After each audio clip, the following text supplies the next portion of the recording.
नमस्कार, आपण पाहताय न्यूज 18 लोकमत. आपल्या सगळ्यांचं स्वागत. मी मिलिंद भागवत आणि सुरुवातीलाच बातमी भेटीगाठींची. आज भल्या सकाळपासून राष्ट्रवादी काँग्रेसचे अध्यक्ष शरद पवार यांच्या घरी भेटीगाठींचा सिलसिला सुरू आहे. राष्ट्रवादी काँग्रेसचे अध्यक्ष शरद पवार यांना भेटण्यासाठी पोहोचले मराठा समाजाचे नेते आणि खासदार संभाजीराजे छत्रपती. संभाजीराजे आणि शरद पवार यांच्यामध्ये काही काळ चर्चा झाली. मराठा समाज अस्वस्थ आहे आणि मराठा समाजाची स्थिती शरद पवार यांच्या कानावर घातल्याचं संभाजीराजे छत्रपती यांनी नंतर माध्यमांशी बोलताना सांगितलं. उद्याला आपण मुख्यमंत्री आणि विरोधी पक्षनेत्यांची भेट घेणार आहोत. मराठा समाजासाठी शरद पवार यांनी पुढाकार घ्यावा असं आवाहन आपण पवारांना केल्याचंही त्यांनी नमूद केलं. मराठा आरक्षणावर सकारात्मक चर्चा झाली आणि मराठा समाजाला न्याय मिळावा या दृष्टीने सर्वपक्षीय नेत्यांनी एकत्र यावं यासाठी पुढचे 2 दिवस शरद पवार यांच्या पाठोपाठ मुख्यमंत्री, विरोधी पक्षनेते आणि अन्य काही नेत्यांना भेटणार असल्याचं संभाजीराजे छत्रपती यांनी स्पष्ट केलं.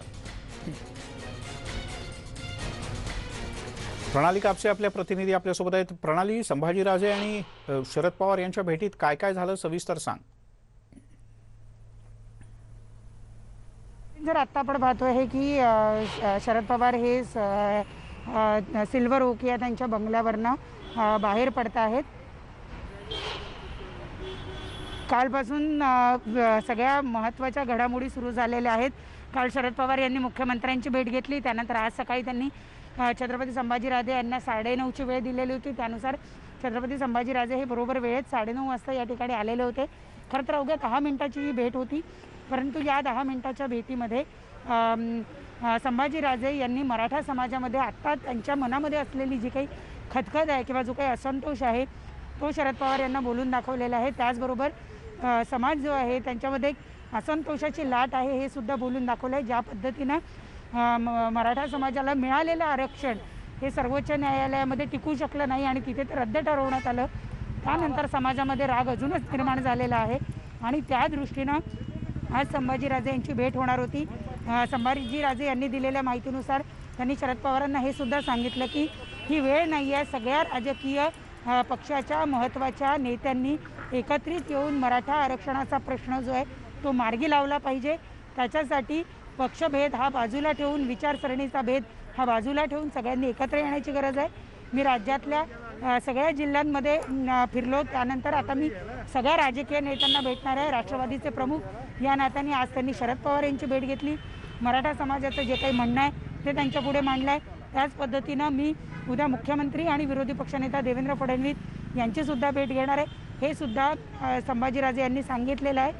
समाज हा असंतोषाच्या उंबरठ्यावर आलेला आहे, हे एक महत्त्वाचं वाक्य त्यांनी बोलले. आणि त्याचबरोबर त्यांनी हे सांगितलं की उद्या सगळ्या नेत्यांना भेटून झाल्यानंतर संध्याकाळी मी पत्रकार परिषद घेऊन माझी भूमिका स्पष्ट करणार आहे. एकूणच संभाजीराजे यांची भूमिका जी आहे ती आक्रमक वाटत होती. बोलताना सुद्धा त्यांच्या बोलण्यामध्ये ॲग्रेशन होतं. एकूणच नाराजी आणि असंतोष त्यांच्या बोलण्यातून जाणवत होता. प्रणाली, तू राहाच आपल्यासोबत. स्वतः संभाजीराजे यांची तू घेतलेली प्रतिक्रिया आपल्यापर्यंत पोहोचले, पाहूयात त्यांनी काय म्हटलंय.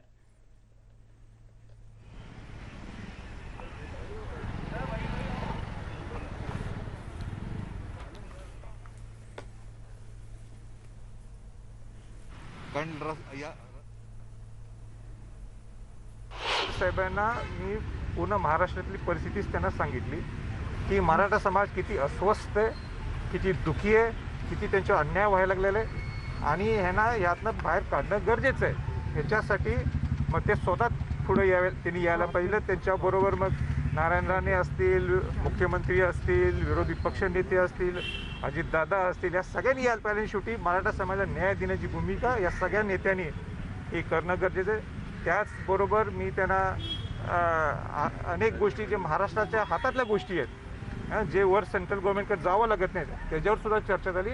एकंदरीत चर्चा सकारात्मक आहे. उद्या मी मुख्यमंत्र्यांना भेटणार आहे, विरोधी पक्षनेत्यांना भेटणार आहे आणि संध्याकाळी माझी प्रेस कॉन्फरन्स मराठा मराठा समाजात रोष आहे आणि हा आपण शरद पवार यांच्या कानावर घातला आणि उद्याला संध्याकाळी भूमिका स्पष्ट करू असं त्यांनी म्हटलंय. आणि आता आपल्यासोबत आहेत जोडले गेलेले घटनातज्ञ आणि घटना अभ्यासक डॉक्टर उल्हास बापट. बापट सर, हे आता इतकं सगळं टोकाला आलेलं आहे, तुम्ही खरं तर वारंवार यावर मार्ग काय आहे तो सांगितला आहे, पण आता खरंच राज्यातले सर्व पक्ष एकत्र आले तर या सगळ्या मराठा आरक्षणाच्या तिढ्यातून मार्ग निघू शकतो? काय आहे, मराठा आरक्षण हा अत्यंत सेन्सिटिव्ह प्रश्न आहे, यात काही शंका नाही. आणि त्याचं कारण असं आहे की मराठा समाजात दोन भाग आहेत. एक साखर सम्राट आहेत, शिक्षण सम्राट आहेत, मुख्यमंत्री आहेत, हा एक भाग. आणि काही मराठा समाज हा निश्चित मागास आहे की ज्यांना आरक्षणाची गरज आहे. आता एक गोष्ट लक्षात घ्या, मी राजकारणात जात नाही, मी घटनेतल्या काय तरतुदी आहेत तेवढ्या फक्त तुम्हाला सांगतो हो. की 14व्या कलमाखाली समानतेचा जो अधिकार दिलेला आहे त्याला 15 आणि 16 मध्ये काही अपवाद सांगितलेले आहेत आणि आरक्षण हा त्याचा अपवाद आहे. आणि अपवाद हा नियमापेक्षा मोठा असू शकत नाही हे आंबेडकरांनी घटना समितीमध्ये स्पष्ट केलं आहे. याचाच अर्थ आरक्षण 50% जास्त देता येत नाही असं आंबेडकर म्हणाले.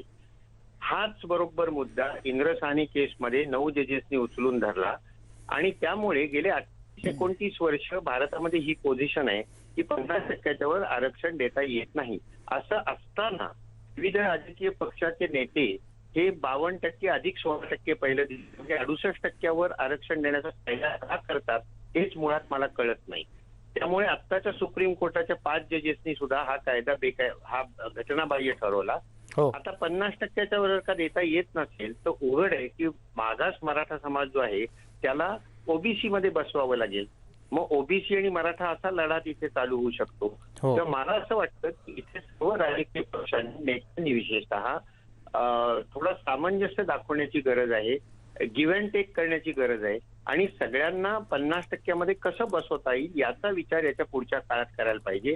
कारण 50% वर वाढवता येणार नाही, ही जवळजवळ काळ्या दगडावरची रेष आहे. हे लक्षात घेऊन सर्व नेत्यांनी वागायला पाहिजे असं मला वाटतं. किंवा सुप्रीम कोर्टाकडे रिव्ह्यू पिटिशन करून पुन्हा राज्याला हा जे आता घटना दुरुस्ती जी झाली 102 त्याच्यावर रिव्ह्यू पिटिशन करावं हाही एक उपाय आहे. परंतु एकमेकांबद्दल सामंजस्य दाखवणं, सामोपचाराची भूमिका घेणं हे मला जास्त योग्य वाटतं. बरं, एक शेवटचा प्रश्न. केंद्र सरकारनं सुद्धा एक रिव्ह्यू पिटिशन केलंय आणि त्यात केंद्रानं असं म्हटलंय की राज्याला हा अधिकार आहे तर राज्य हा निर्णय करू शकतं. याचाच अर्थ असा समजायचा, तुम्ही ज्याचा उल्लेख केलात 50% बसवणंच करायला लागेल राज्य सरकारला करायचं तर? हो, ते तर निश्चितच आहे. आणि दुसरी गोष्ट अशी, हे जे रिव्ह्यू पिटिशन केलंय हे रिव्ह्यू पिटिशन माझा अनुभव असा आहे की 100 ते 99 नाकारले जातात. आता 102वी जी घटना दुरुस्ती केलेली आहे त्याप्रमाणे मागास आयोग केलाय, त्यांनी ठरवायचं की मागास कोण आहे आणि मग राष्ट्रपती नोटिफिकेशन काढून ती जमात मागास आहे असं सांगणार. याच्यात बदल करण्याचा अधिकार फक्त संसदेला आहे. ही घटना दुरुस्ती झाल्यानंतर महाराष्ट्राला हा अधिकार आता तरी राहत नाहीये. आता रिव्ह्यू पिटिशन नंतर जर का सुप्रीम कोर्टाने त्यांची पोझिशन बदलली तर काय होईल ते मी आता सांगू शकत नाही. बर. बापट सर, खूप खूप धन्यवाद, तुम्ही न्यूज 18 लोकमतशी बोललात त्याबद्दल. इकडे मराठा आरक्षणाच्या बद्दल सध्या मोठ्या प्रमाणात चर्चा आता पुन्हा एकदा सुरू होणार आहे. 20 मेला नाशिकमधून संभाजीराजे छत्रपती यांनी राज्याच्या दौऱ्याची सुरुवात केली होती आणि आता ते मुंबईत पोहोचलेत आणि विविध मान्यवरांच्या ते भेटी घेत आहेत. प्रशांत बाग आपले प्रतिनिधी आपल्यासोबत आहेत. प्रशांत. मिलिंद, आपल्याला माहिती आहे की नाशिक हे मराठा आरक्षण या मुद्द्यावरनं खरं चळवळीचं केंद्रबिंदू नक्कीच झालं. 21 मेला संभाजीराजे छत्रपती यांनी नाशिकमध्येच यल्गार पुकारला आणि महाराष्ट्राचा दौरा सुरू केला. अनेक वेगवेगळ्या अभ्यासकांशी त्यांनी चर्चा केली. यानंतर ते मुंबईत दाखल झाले.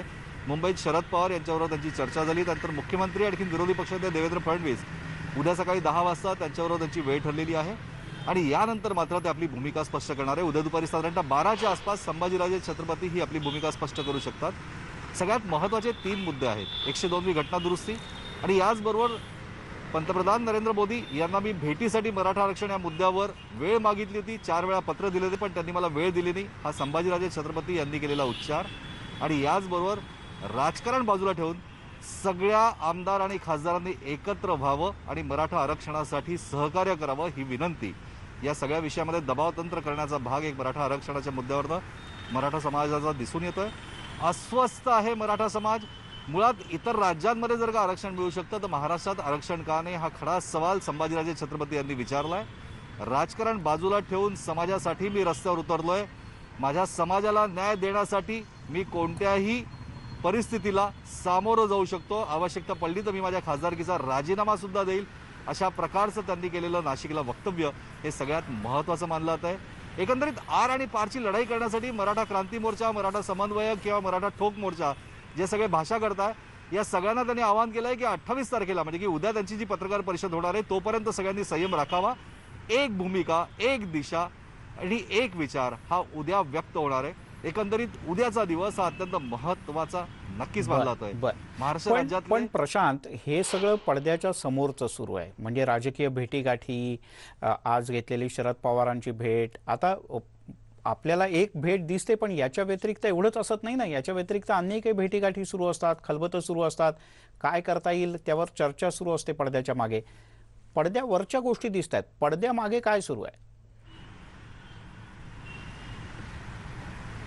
शरद पवार यांच्यासोबत झालेली भेट, यानंतर मुख्यमंत्री यांच्यासोबत होणारी चर्चा आणि उद्या सकाळी संभाजीराजे छत्रपती यांची पत्रकार परिषदेच्या आधी विरोधी पक्षनेते देवेंद्र फडणवीस यांच्याबरोबर होणारी भेट ही सगळ्यात महत्त्वाची मानली जाते. पडद्यामागच्या हालचाली या सूचित करताय की केंद्र सरकार जर का सकारात्मक आहे, विरोधी पक्षात विरोधात असलेला आज जो पक्ष आहे तो महाराष्ट्रात सत्तेवर असताना त्यांनी दिलं, राज्य सरकारने बाजू मांडली नाही. एकंदरीत आरक्षण देण्यासाठी सकारात्मक हालचाली सुरू असल्याचे संकेत आपल्याला नक्कीच मिळत आहे. देवेंद्र फडणवीस आणि संभाजीराजे छत्रपती यांची भेट ही सगळ्यात महत्त्वाची मानली जाते. कारण याच भेटीतनं जे संकेत आपल्याला दिसत आहे, यापूर्वी झालेले सुद्धा किंवा उद्या होणारे सुद्धा, हे मराठा आरक्षणासाठी भारतीय जनता पक्षानं जसं 102वी घटनादुरुस्तीचा मुद्दा समोर आला आणि ज्यावेळेस सुप्रीम कोर्टानं ही याचिका फेटाळली, आरक्षण फेटाळलं, त्यानंतर त्वरित केंद्र सरकारने याचिका दाखल केली. म्हणजे पहिलं पाऊल पुढे टाकलं. पण महाराष्ट्र सरकारने जसं आता आपल्याला उल्हास बापट सांगत होते, उल्हास बापट हे मोठे कायदेतज्ञ आहेत आणि त्यांचं असं म्हणणं होतं की 50% वर देणं शक्य नाही आणि त्याच्याकरता शेवटी घटना दुरुस्ती करता जायला लागेल. म्हणजे लोकसभेत जायला लागेल, राज्यसभेत जायला लागेल, राष्ट्रपतींची सही व्हायला लागेल, हा सगळा भाग आहे. मग 50%च्या आत बसवायचं असेल तर मराठा समाजातला जो मागास घटक आहे त्यांना ओबीसी किंवा अन्य घटकांमध्ये सामावून घेणं असा जर का विषय समोर आला तर त्यात केवळ 4 राजकीय पक्षांच्या प्रमुखांचं एकमत होऊन चालणार नाही, तर ओबीसी समाजातल्या नेत्यांना सुद्धा विश्वासात घ्यायला लागेल. त्या दृष्टीने काही सुरू आहे? खरं तर कळीचा मुद्दा हाच आहे. ओबीसी नेते जे आहेत, आपण गेल्या काही दिवसांमध्ये बघतोय की छगन भुजबळ जसे हे कॅबिनेट बैठकीमध्ये त्यांनी वेगवेगळ्या प्रकारे विरोध केला, नितीन राऊत यांनी विरोध केला, समता परिषदेच्या माध्यमातून वेगळ्या ठिकाणी महाराष्ट्रात आंदोलनं सुद्धा झाली. याचाच अर्थ असा आहे की ओबीसी आणि मराठा यांच्यामध्ये तिढा निर्माण व्हावा किंवा तिढा निर्माण झालाय असंच प्रकारचं एक चित्र समोर आलं होतं. बरं प्रशांत, मी तुला एकच सेकंद थांबवतो. आपल्यासोबत विनायक मेटे जोडले गेलेत, मराठा समाजातले एक प्रमुख नेते. मेटेजी, आता कसा मार्ग निघणार यातून पुढे? सर्वपक्षीय भेटीगाठींमधून हा प्रश्न मार्गी लागेल असं वाटतंय? नाही, असं आहे की संभाजीराजेंनी माननीय पवार साहेबांची भेट घेण्याचा प्रयत्न केला असं मी म्हणेल. त्या 10 मिनिटाच्या भेटीमध्ये मराठा समाजाचे आरक्षणासहित नोकऱ्यापासून, एज्युकेशन पासून ते सारथीपासून ते सगळे अण्णासाहेब पाटील महामंडळ, ते सगळे एवढे प्रचंड प्रश्न आहेत. 10 मिनिटामध्ये काय चर्चा होऊ शकते, हा सगळ्यात महत्वाचा होईल. त्यामुळं हे एक औपचारिकपणा आहे, याच्या पलीकडे या भेटीला तसं काही अर्थ नाही. आणि गेले मागील अनेक वर्षाचा आपण इतिहास पाहिला तर पवार साहेबांनी ठोस भूमिका आरक्षणावर प्रथम दर्शनी तरी कधी काही घेतलेली नाही. त्यामुळं या भेटीतून काही निष्पन्न होणार नव्हतंच. आता ते स्पष्ट झालं, हे एवढंच आहे. आता राजे प्रयत्न करतात, ते राजे आहेत, लोकशाहीमध्ये राहतो, राजे कुणालाही भेटू शकतात. त्यामुळे काय प्रश्न, ते प्रयत्न चांगला करतायत. म्हणजे तुम्हाला वैयक्तिकरित्या शरद पवार यांच्याकडनं कुठल्याच अपेक्षा नाहीत काय? या सरकार म्हणून तुम्हाला अपेक्षा नाहीत? कारण या सरकारचे कर्ते धरते शेवटी तेच आहेत ना. म्हणून तर आरक्षण रद्द झालं ना. काय म्हणूनच आरक्षण रद्द झालं. जर या सरकारनं लक्ष दिलं असतं तर आरक्षण रद्द होऊच शकलं नसतं. अगदी साधी गोष्ट आहे. त्यामुळे लक्ष दिलं नाही सरकारनं, याच्यातच सर्व काही आलंय. म्हणजे तुमची नाराजी सरकार विरोधात पण आहे आणि शरद पवार यांच्याबद्दल पण आहे. हो 100% निश्चितपणानं. आता पवार साहेबांचं म्हणजे आता एवढे ज्येष्ठ नेते आहेत की त्यामुळे त्यांच्याबद्दल मी फार काही जास्त बोलू शकत नाही. पण लक्ष दिलं असतं त्यांनी तर निश्चितपणे काही ना मार्ग निघाला असता. पण तुम्ही नाराज आहात पवारांबद्दल आणि सरकारबद्दल? हो 100% नाराज आहे मी.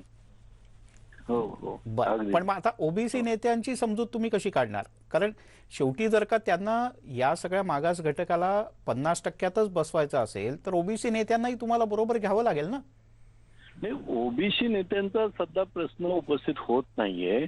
त्याचं कारण की सरकार म्हणून जे काही भूमिका न्यायालयामध्ये मांडावं लागते. आम्ही समजा मराठा समाजाचे आमच्यासारखे जे कार्यकर्ते आहेत, ज्यांनी याचिका दाखल केली आहे ही सेकंडरी येतं. सरकारची भूमिका ही मुख्य समजली जाते कोर्टामध्ये. त्यामुळे सरकारला ही प्रथम निश्चित करावं लागेल की आपल्याला काय करायचंय. तर तेच निश्चित होत नाहीये. म्हणजे 50%च्या वरती जाता येत नसेल तर 50%च्या आतमध्ये देण्याचा काही विचार आहे का? तर ते विचार असला तरी आज सरकार ते देऊ शकत नाही. कारण मराठा समाजाला 5 मेच्या निकालामध्ये सर्वोच्च न्यायालयानं मागासलेपण हे रद्द केलेलं आहे. हो. त्यामुळे मराठा समाजाला आजच्या क्षणाला कोणतंही आरक्षण ईडब्ल्यूएस सोडता मिळू शकत नाही, ही वस्तुस्थिती आहे. बरं, मग ही वस्तुस्थिती लक्षात घेऊन जे प्रयत्न करतायत त्यांनी आणि मुख्य म्हणजे सरकारनं भूमिका अगोदर स्पष्ट केली पाहिजे की कोणती भूमिका आता घ्यायची, कोणत्या दिशेनं जायचं आणि काय करायचं. पण हेच अजून ठरत नाही सरकारचं. त्यामुळं हे जे सगळं काही चालू आहे हे फक्त टाइमपास आहे आणि लोकांना सरकार जे काही करते ते लोकांना वेड्यात काढायचं काम आहे. आणि ज्या काही बैठका आहेत, मग उपसमितीची बैठक असेल, मंत्रिमंडळाची, ह्या सगळ्या वांजोट्या बैठका आहेत, त्याला काहीच निष्पन्न होत नाही. म्हणून जोपर्यंत नक्की सरकार ठरवत नाही की आपल्याला काय करायचंय तोपर्यंत याच्यातून काही मार्ग निघणार नाही. बर, मेटेजी धन्यवाद, तुम्ही न्यूज 18 लोकमतशी बोललात त्याबद्दल. तेव्हा बऱ्याच घटना होत आहेत, घडामोडी पडद्याच्या मागे सुद्धा घडत आहेत आणि या सर्व प्रकारच्या अपडेट्स पाहण्यासाठी न्यूज 18 लोकमतच्या वेबसाईटला लॉग ऑन करा, news18lokmat.com. तसंच आम्हाला यूट्यूबवर फॉलो करा, फेसबुक आणि ट्विटरवर सुद्धा तुम्ही या सर्व अपडेट्स पाहू शकाल. छोटासा ब्रेक घेऊया.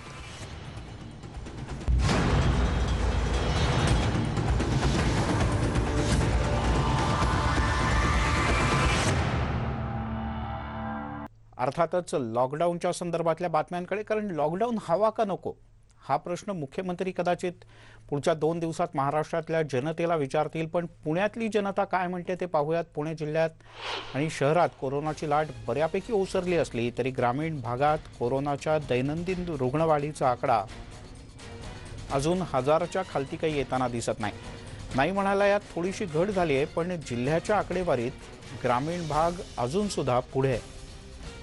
एरवी हेच प्रमाण व्यस्त असायचं, म्हणून जिल्हा आरोग्य विभागानं आता ग्रामीण भागात एंटीजन टेस्ट वाढवून रुग्णांना वेळीच कोविड सेंटरमध्ये हलवण्याचं प्रमाण वाढवलं आहे. सध्या पुणे जिल्ह्यात बहुतांश तालुक्यात त्या भागातील स्थानिक पुढाऱ्यांनी कोविड सेंटरसुद्धा उभारलेत आणि त्याचा काहीसा फायदा या वाढत्या रुग्णसंख्येला होईल आणि वेळीच त्यांना दवाखान्यात दाखल करता येईल अशी अपेक्षा आहे. चंद्रकांत फुंदे आपले प्रतिनिधी आपल्यासोबत आहेत. चंद्रकांत, काय आणखीन ताजी आकडेवारी किंवा काय व्यवस्था पुणे शहर आणि ग्रामीण भागात? मिलिंद, मी आत्ता फुले मंडई मार्केटमध्ये आपण इथलं बेरं घेऊच लोकांना काय वाटतं लॉकडाऊन. पण त्याच्यावरती मी तू आकडेवारी जसं तू विचारली सांगतो, शहरातली आकडेवारी जी आहे आता 700-800च्या आसपास आहे. म्हणजे शहरात कोरोनासाठी बऱ्यापैकी कंट्रोलमध्ये, ग्रामीण भागातली 1000च्या आसपास आहे, ती हळूहळू कमी येते. म्हणजे ग्रामीण भागातला आकडा पहिला टिपला होता 4000, शहराचा होता 7000, तो आता शहरातला 7000वरून 700वर आलं आणि ग्रामीण भागातला 4000वरून 1000वर आलं. म्हणजे लाट कमी होते. पण लोकांना लॉकडाऊन हवं की नको हे आपण आता जाणून घेणार आहोत. आता आपण आहोत फुले मंडईत. फुले मंडई आपल्याला माहिती आहे 11 वाजेपर्यंत मंडई चालू असते, पण याच बाजूला ही जी बाकीची दुकानं आहे ह्याच मार्केटमधली ही मात्र बंद आहेत. त्यामुळे या लोकांना काय वाटतंय, यांचे नेमकं काय भावना आहेत, आपण त्यांनाच विचारूया. मला सांगा, मंडई चालू आहे पण तुमची दुकान आहे, तुमची तुमची रोजीरोटी याच्यावरती आहे. हे सगळे म्हणजे सुगंधाचं, हळद कुंकू असे किरकोळ दुकानं आहेत जे गरजू. हा, तर काय वाटतं, लॉकडाऊन हवं की नको? लॉकडाऊन सध्या तर लोकांची परिस्थिती अशी आहे का लोकांना पैसे पाण्याची खूप गरज आहे आणि सरकारकडनं काही सुविधा नाही आहे. आता आम्ही काय असे मोठे दुकानदार नाही आहे, सगळे छोटे दुकानदार आहे. रोजंदारीवर आमचं चालतं. आता जवळजवळ 2.5 महिने होत आले, लॉकडाऊन चालू आहे, दुकान बंद आहे, सुविधा काहीच नाही आहे. आता ह्याच्या पुढे लॉकडाऊन हवं की नको? लॉकडाऊन ह्याच्या पुढे नाही लॉकडाऊन उठलं पाहिजे. पाहिजे. लॉकडाऊन उठलं पाहिजे. तुम्ही काय सांगाल? लॉकडाऊन उठलं पाहिजे? लॉकडाऊन उठलं पाहिजे. लोकांना साहित्य मिळत नाही, लग्न करा म्हणतात पण साहित्य मिळत नाही. दुकानं बंद असून तरी लाईट बिल एवढा वाढला, 6-6 हजार 8-8 हजार लाईट बिल येतो. दुकानं दुपारच्या नंतर बंदच असतं दुकानात. तरी आमचे दुकान चालू असते तर गोष्ट वेगळी आहे, तरी लाईट बिल आमची एवढे येतात, काय करणार आता त्याला.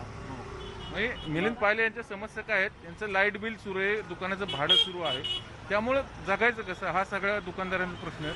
हे गंमत माहिती आहे का? पोलीस आली काही शटर खाली घेतात आणि पोलीस गेले का पुन्हा अर्ध शटर ओपन करतात. म्हणजे अक्षरशः त्यांना जगण्यासाठी हे सगळं चालू ठेवावं लागतं. आपल्यासोबत आणखीन काय आहेत मला सांगा? लॉकडाऊन हवे की नको? लॉकडाऊन नको आहे, कारण की आज 2 महिने होत आले. आता आमच्या लोकांचे खायचे वांदे झाले म्हणून आम्ही मंडईत आलो इथं दुकानात पोट भरण्यासाठी. काही इन्कमच नाही राहिला. सरकार पोलीस दुकान उघडू देत नाही उघडून देत नाही, पोलीस दुकान उघडून देत नाही, काय नाही. आले की मारतात, खटले पाडतात. आता 500 रुपये धंदा नाही, 5,000 पावती करा मला कुठं करणार आम्ही? ही सामान्य रिॲक्शन आहे. तुम्ही सांगा काय काय अवस्था आहे? आजची अवस्था अशी बिकट झालेली आहे, 90% जे पब्लिक आहे ते घरात बसूनच आहे. आणि मेन लॉकडाऊनचा पर्याय शोधा. लॉकडाऊन हा पर्याय नाही आहे. लॉकडाऊनचा पर्याय शोधा म्हणजे काय होईल? म्हणजे तुम्ही प्रत्येक टायमाला लॉकडाऊन करता. तुम्ही जे आपलं जे मेन उद्देश काय आहे संपवायचं ते संपवा. लॉकडाऊन माणूस संपतोय, कोरोना संपत नाही. एक कुठलीमध्ये फक्त पब्लिकचे हाल होतात. तुम्ही जे विचार करतात आणि तुम्ही जे अनुदान दिलं आहे ते रिक्षावाल्यांना दिलं आहे. आम्ही जे गाळेधारक आहे, जे आम्ही वर्षानुवर्ष जागेवर बसतोय, आम्हाला काय मिळणार? लाईट बिल जे आम्ही ना वापरता 3,000 रुपये आलेले आहे. आता आम्ही काय करायचं? म्हणजे ही खूप बोलती प्रतिक्रिया आहे मिलिंद. हे दुकानदारांचं आपण जरा भाजी मार्केटमध्ये जाऊया, तिथं सामान्य लोकही आपल्याला भेटतील आणि जे दुकानदार पण भेटतील. आपण यांना विचारूया सगळ्या लोकांना लॉकडाऊन हवं की नको तुम्हाला? लॉकडाऊन होऊन काय चालणार आता? गिरेक नाही, अजिबात धंदे नाही, पाणी नाही. टायमिंग राऊंड बोला, टायमिंग बी लय कमी दिलेलं आहे. माल कधी आणायचा कधी लावायचा. आपण आता सामान्य भाजीवाले मला सांगा काका, लॉकडाऊन हवं की नको? लॉकडाऊन खरं म्हणजे नको आहे. लोकांना 2 वेळचे खायचे वांदे आले आहेत, नोकऱ्या नाही आहेत लोकांना आणि हातावर पोट आहे, त्यांचं नुकसान होते. तर लोकांनी हे नियम पाळावेत सरकारने, पण लॉकडाऊन ठेवू नये. लोक उपाशी मारायला लागली. तुम्ही काय सांगाल? लॉकडाऊन हवं की नको? नको. आपण बाकीचं काही रिॲक्शन? लॉकडाऊन हवं की नको तुम्हाला? लॉकडाऊन नको. आता गंभीर परिस्थिती व्हायला लागली, लोकांचे हाल व्हायला लागले. आता आपण बघू. आता पुरे झालं लॉकडाऊन पुरे झालं. आता वेळ तरी वाढवली पाहिजे. किती लोक बेकार आहे. आणखीन काय रिॲक्शन बघू. हे काकू आलेत आता. काकू, लॉकडाऊन हवं की नको तुम्हाला? हवंय. म्हणजे ह्या काकू सांगतात लॉकडाऊन हवंय कारण त्यांना कोरोना हद्दपार झालेला हवंय. आपण ह्या ताईंना विचारूया, काकू लॉकडाऊन हवं की नको? आता काही लोक रिॲक्शन देणं टाळतात, काही हवंय. म्हणजे अशी परिस्थिती. आपण जरा इकडे जरा फेरफटका मारूया ह्या मार्केटमध्ये. काका, लॉकडाऊन हवं की नको तुम्हाला? लॉकडाऊन हवं की नको? इकडे बघून, कॅमेऱ्यात बघून बोला.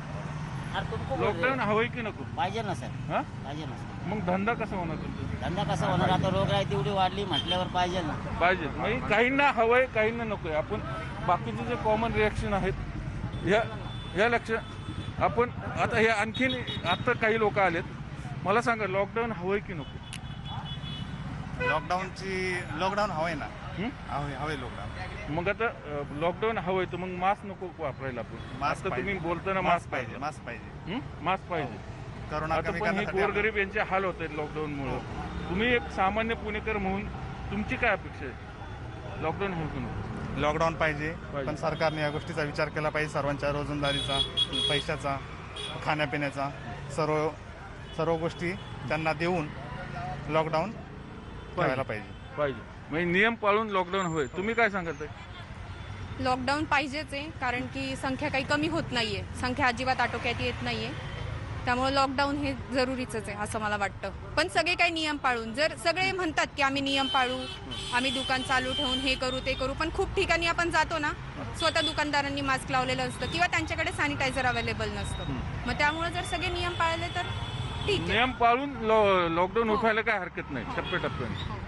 म्हणजे हे सगळ्या कॉमन रिॲक्शन आहेत. आपण पाहू शकतो. मी सगळ्या मार्केटमध्ये एकूण विचार केला तर जे व्यावसायिक आहेत छोटे, ज्यांचं पोट हातावरती आहे, त्यांना लॉकडाऊन नको आहे. पण जे सामान्य पुणेकर आहेत त्यांचं म्हणणं आहे की नियम पाळून तुम्ही लॉकडाऊन उठवा. पण एकदम जर लॉकडाऊन उठवलं तर त्याचे निश्चितच आपल्याला पुन्हा नंबर्स वाढलेले परिणाम बघायला मिळेल. चंद्रकांत, अशा संमिश्र प्रतिक्रिया येणं स्वाभाविक आहे, कारण ज्यांनी तो कोरोनाची दाहकता अनुभवली आहे त्यांना असं वाटतं की कोरोना जाईपर्यंत लॉकडाऊन नको, पण कोरोनाची दाहकता दुसरीकडे पण वेगळ्या पद्धतीनं लोक अनुभवत आहेत. चंद्रकांत, तुर्तास धन्यवाद या सगळ्या प्रतिक्रियांच्याबद्दल. एक छोटासा ब्रेक घेऊया, लगेचच परत येतोय.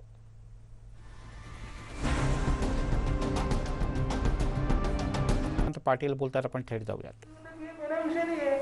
हम राज्य में मुख्यमंत्री महोदय को मिलो, राज्यपाल को मिलो. आणि त्यामुळे ह्या पार्टीमध्ये काँग्रेस राष्ट्रवादीने त्यांचं काय केलं हे काय मी तुम्हाला सांगितलं. ती काँग्रेस राष्ट्रवादी आता त्यांना असं प्रोत्साहित करते आहे की मोदींनी तुम्हाला भेट दिली, मोदींनी तुम्हाला भेट दिली, मोदींनी भेट दिली. त्या मोदींनी त्यांना पार्टी कार्यालयात यावं लागू नये म्हणून राष्ट्रवादी कोट्यातून खासदार केलं. आणि त्या मोदींच्या उपस्थितीमध्ये अमित भाईने त्या बैठकीत कोण असतं, सगळं केंद्रीय मंत्रिमंडळ असतं, सगळे राज्यांचे अध्यक्ष असतात. त्या सगळ्यांना म्हटलं की उभं राहून अभिवादन करा. आता मोदी बसून आवश्यक असते, तेही सगळे तेवढं केले. त्यामुळे मला असं वाटतं की पण तरी संभाजीराजे शाहू महाराजांचे वंशज आहेत. आमच्या मनामध्ये त्यांच्याबद्दल श्रद्धा आहे, आदर आहे.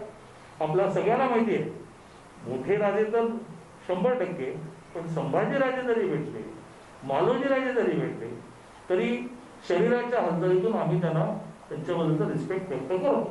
काय करू आम्ही रिस्पेक्ट करतो. पण ते काय म्हणतात, मराठा समाज अस्वस्थ आहे, राज्य सरकारनं विरोधकांनी सहकार्य करावं, काही करून आम्हाला आरक्षण द्या, ही सध्याची त्यांची भूमिका. आणि उद्या पत्रकार परिषद घेणार आहे संभाजीराजे. असं आहे, संभाजीराजेंच्या भूमिकेवर टीका टिप्पणी करणं हा माझा अधिकारही नाही, हा माझा स्वभावही नाही, मी झोपेली करणार.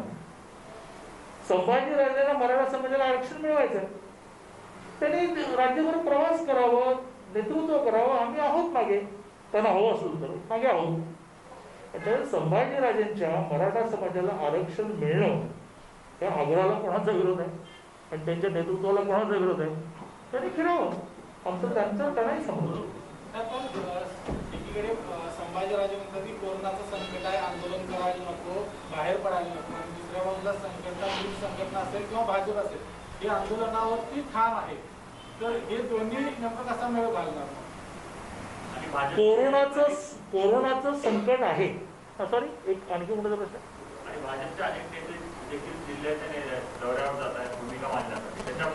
कोरोनाचं संकट आहे तर मी शेती करणं बंद करूया. कोरोनाचं संकट आहे म्हणून कारखाने बंद करूया. कोरोनाचं संकट आहे 2 वेळचं जेवण बंद करूया. म्हणजे कोरोनाचं संकट आहे तरी भ्रष्टाचार करताय. हा, आता काल मुंबईच्या व्हॅक्सिन खरेदीमधला घोटाळा किरीट सोमय्यांनी काढलाय. उद्या परवा त्याची अधिक स्पष्टीकरण दिलं. म्हणजे तुम्ही कशातच भ्रष्टाचार करायचं शिल्लक ठेवत नाही. कोविड सेंटरमध्ये जेवणाला कॉन्ट्रॅक्ट तुमच्याच माणसाची. मुंबईसारख्या शहरामध्ये 2 चपात्या भाजी म्हणजे तुमचं शिवभोजन 5 रुपयाला. कोविड सेंटरमधलं जेवण 380 रुपयाला, त्याच कॉन्ट्रॅक्टरला. म्हणजे हे सगळं करायला परवानगी आहे. आणि मराठा समाजाने आज रस्त्यावर उतरून संघर्ष नाही केला तर वेळ निघून जाईल. मला सांगा की रिव्ह्यू पिटिशन कधी दाखल करायचंय, काय माहिती आहे तुमची? 4 तारखेच्या आधी. नंतर तुम्हाला रिव्ह्यू दाखल करता येत नाही. पुन्हा कोविड आहे, त्यामुळे सुप्रीम कोर्टाला विनंती करूया की आम्ही रिव्ह्यू ना 6 महिन्याने दाखल करू. Is it possible? ज्या काळामध्ये कायदा अस्तित्वात होता त्या काळामध्ये जाहिराती निघाल्या, लेखी परीक्षा झाल्या, इंटरव्ह्यू झाले, फक्त अपॉइंटमेंट लेटर देणं बाकी आहे. त्याच्या अपॉइंटमेंट लेटर द्या, नाही कोविड आहे 1 वर्षाने देऊया, त्यांची सिनियरिटी जाईल. त्यामुळे मला असं वाटतं की कोविडच्या नावाखाली जी मुस्कटदाबी चालू आहे ना, ते काही लोक सहन करणार. संभाजीराजांची भूमिका आहे किंवा आपल्याला रिझर्वेशन मिळवायचं आहे पण कोविडमध्ये आंदोलन नको. आमची भूमिका अशी आहे की ज्यांना जे वाटेल, संभाजीराजांना असं वाटतं ना की रिझर्वेशन पाहिजे पण रस्त्याचा मोर्चे नको, आमचं पाठिंबा आहे. पण तुम्हाला असं वाटतं की रिझर्वेशन मिळवायचं तर रस्त्यावर उतरलं पाहिजे, आमचं तुम्हालाही पाठिंबा. इतके आक्रमक खूप झाल्यानंतर देखील ते आंदोलनाला का या ठिकाणी नको म्हणतायत? त्यांच्या खांद्यावर बंदूक ठेवून कोण गोळी मारत आहे का? कोणाबद्दल? संभाजीराजे. संभाजीराजे. दुसरी गोष्ट मला सांगा, आता तुम्ही कितीही प्रश्न विचारले तरी संभाजीराजांबद्दलचं अवमान करणारं वाक्य माझ्या बोलून बाहेर पडणार. माझा प्रश्न असा आहे, तुम्ही आता म्हणताय की संभाजीराजांच्या पाठीशी भाजप असेल. उद्या संभाजीराजे जी पत्रकार परिषदेमध्ये जी भूमिका घेतली ती मग भाजपला मान्य असणार का? म्हणजे मराठा समाजाला आरक्षण मिळण्यासाठी संभाजीराजेच नाही तर आमचे मित्र तुझं नाव विसरलो, तुमची जरी भूमिका असेल तरी आम्ही तुमच्यावर आहोत. मराठा समाजाला आरक्षण मिळण्यासाठी जो संघर्ष होईल शांतता होईल, ओके, नो प्रॉब्लेम. रस्त्यावर होईल, ओके. आम्ही आंदोलन करणार नाही. आम्ही जे आंदोलन होईल मराठा समाजाला आरक्षण मिळण्यासाठी त्याच्यामध्ये सगळं. शरद पवार यांची भेट घेतली, मात्र अवघ्या काही मिनिटात ती भेट संपली. म्हणजे अजूनही राष्ट्रवादी किंवा शरद पवार यासाठी उत्सुक आहेत असं वाटतंय का? एकूणच सगळ्या त्यांच्या ह्याच्यावर ह्या देशातल्या लोकशाहीची ब्युटी अशी आहे की ह्या देशातल्या 2 वेळचं खायला न मिळणाऱ्या माणसाला सुद्धा मोदी मुर्दाबाद म्हणता येतं, मोदी जिंदाबाद म्हणता येतं, पवार मुर्दाबाद म्हणता येतं, कोण त्याचं वाकडं करू शकतो? एक सामान्य माणूस. संभाजीराजे काय करू शकतो? नाही, मला असं म्हणायचं होतं की संभाजीराजेंच्या खांद्यावर बंदूक ठेवून महाविकास आघाडी हे सगळं करत आहे का आंदोलन होऊ नये याच्यासाठी? नाही, मला काय यावर म्हणायचं, मला एवढंच म्हणायचं आहे की मराठा समाजाला आरक्षण मिळालं पाहिजे. ते वर्षभरानंतर आधी कोविड संपवू देत, मग वादळ संपवू देत, सगळं संपलं का आता मराठा समाज, असं होत नसतं. त्यामुळे मराठा समाजाला लवकरात लवकर, आता मला सांगा 102व्या घटना दुरुस्तीनंतरही राज्यांना आरक्षण देता येतं असं समजा दिल्लीमध्ये निर्णय झाला, नाही झाला तर केंद्र सरकार कायद्यामध्ये त्याला प्रोविजो म्हणतात, म्हणजे स्पष्टीकरण जोडलं की विषय संपला. म्हणजे 102व्या घटना दुरुस्तीनंतरही राज्याला एखाद्या जातीला मागास ठरवता येतं, आरक्षण देतं, संपलं. मग पुन्हा एकदा मराठा मागाससाठी आयोग नेमावा लागेल की नाही? कोविड झालं काय, कोविड नव्हतं, कोण म्हणतो की कोविडमध्ये लढाई करूया नको? तो आयोग आत्ता नेमायला लागेल पुन्हा, त्याला 4 वर्ष लागणार असतील, पुन्हा सर्वे करायला लागेल ना. आणि गायकवाड कमिशनने 5 लाखाचं केलं असेल तर यांना 25 लाखाचं करायला लागेल.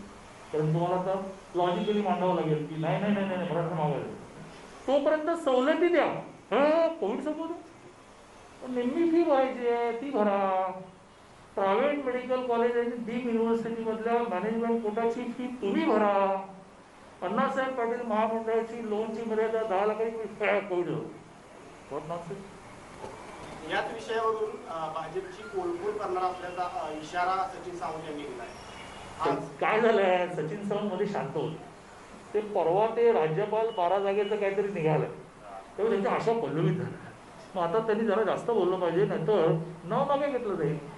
अरे कोण सचिन सावंत, अरे तुझ्या नेत्याला घाबरत नाही, तुला काय घाबरतो? मुख्यमंत्र्यांनी शरद पवारांची भेट घेतली, त्या बैठकीत मुख्यमंत्र्यांनी अशी तक्रार केली की राष्ट्रवादीचे मंत्री आवाज वाढवून बोलतात आणि समजून घेत नाही. मी त्यांच्या समन्वय समितीचा अध्यक्ष नाही.